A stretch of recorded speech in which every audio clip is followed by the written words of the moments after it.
Hi guys, ನಮಸ್ತೆ. ನಾನು ನಿಮ್ಮ ಗಗನ್ HR ಜೀನಿಯಸ್ಸಿಂದ. ಸೊ ನಿಮಗಾಗಿ ಹೊಸ ಜಾಬ್ ಅಪ್ಡೇಟ್ ತೊಗೊಂಬಂದಿದ್ದೀನಿ, ಸೇಮ್ ಬ್ಯಾಂಕಿಂಗ್ ಸೆಕ್ಟ್ರಲ್ಲೇ. ಸೊ ಇದು ಒಳ್ಳೆ ಅಪರ್ಚುನಿಟಿ. SBI ಹೈರಿಂಗ್ ನಡೀತಿದೆ ಸ್ಟೇಟ್ ಬ್ಯಾಂಕ್ ಆಫ್ ಇಂಡಿಯಾದಲ್ಲಿ. ಸೊ ಅರೌಂಡ್ 9 ಪೊಸಿಷನ್ಸ್ ಇದೆ ಆಲ್ ಓವರ್ ಇಂಡಿಯಾ ಲೊಕೇಶನ್. ನಿಮಗೆ ಜಾಸ್ತಿ ಇದ್ರ ಬಗ್ಗೆ ನೋಡಬೇಕಾದ್ರೆ ವಿಡಿಯೋನ ಕೊನೆವರೆಗೂ ನೋಡಿ, ಆದಷ್ಟು ವಿಡಿಯೋನ ಎಲ್ರಿಗೂ ಶೇರ್ ಮಾಡಿ, ಎಲ್ರಿಗೂ ರೀಚ್ ಆಗಲಿ ಅಂತ. ಡೆಸಿಗ್ನೇಷನ್ಗೆ ಬಂದರೆ okay, lead business analyst role all over India location. Overall 9 positions ಇದೆ. ಸೊ ಎಜುಕೇಷನ್ ಕ್ರೈಟೀರಿಯಾ ಬಗ್ಗೆ ನಾವು ಮಾತಾಡಬೇಕಾದ್ರೆ ಎನಿ ಡಿಗ್ರಿ ಅಂತ ಕೇಳಿದ್ದಾರೆ, ಎನಿ PG ಅಂತಲೂ ಕೇಳಿದ್ದಾರೆ.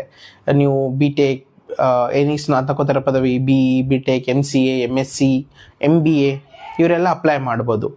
ಅದು ಬಿಟ್ಟರೆ ನಿಮಗೆ ನೆಕ್ಸ್ಟು ಸ್ಯಾಲ್ರಿ ಪ್ಯಾಕೇಜ್ ಬಂದರೆ ಮಂತ್ಲಿ ಸ್ಯಾಲ್ರಿ ಮಿನಿಮಮ್ ಕೊಟ್ಟಿಲ್ಲ, ಮ್ಯಾಕ್ಸಿಮಮ್ 3,75,000 ಅಂತ ಮೆನ್ಷನ್ ಮಾಡಿದ್ದಾರೆ.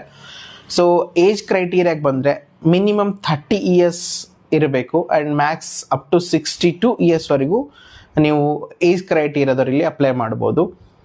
ಅದಾದಮೇಲೆ ನಿಮಗೆ ನೆಕ್ಸ್ಟ್ ಬಂದುಬಿಟ್ಟು ಏಜ್ ಲಿಮಿಟೇಷನ್ ಏನಂದರೆ ಅಟ್ಲೀಸ್ಟ್ SC STಗೆ ಅರೌಂಡ್ 5 years, OBC ಅವರಿಗೆ 3 ವರ್ಷ ರಿಲ್ಯಾಕ್ಸೇಷನ್ ಕೊಟ್ಟಿದ್ದಾರೆ. ಇದಾದಮೇಲೆ ನೀವು ಇದರ ಅಪ್ಲಿಕೇಶನ್ನ ಆನ್ಲೈನ್ ಥ್ರೂ ಹಾಕಬೇಕು. ಆ್ಯಂಡ್ ಅಪ್ಲಿಕೇಶನ್ ಫೀಸ್ ಬಂದುಬಿಟ್ಟು ನಿಮಗೆ ಅದರ್ ಕಾಸ್ಟ್ 750 ಇರುತ್ತೆ. SC ST ಅವರಿಗೆ ಯಾವುದೇ ಥರ ಫೀಸ್ ಇರೋದಿಲ್ಲ ಅಲ್ಲಿ. ಸೊ ಯಾವ ಥರ ಸೆಲೆಕ್ಷನ್ ಪ್ರೊಸೆಸ್ ಮಾಡ್ತಾರೆ ಅಂದರೆ, ನೀವು ಹಾಕಿರೋ ನಿಮ್ಮ ಡಾಕ್ಯುಮೆಂಟ್ಸ್ ಮೇಲೆ ಆ್ಯಂಡ್ ಅದ್ರ ಮೇಲೆ ನಿಮಗೆ ಶಾರ್ಟ್ ಲಿಸ್ಟ್ ಮಾಡಿ ಇಂಟರ್ವ್ಯೂ ಕರೀತಾರೆ.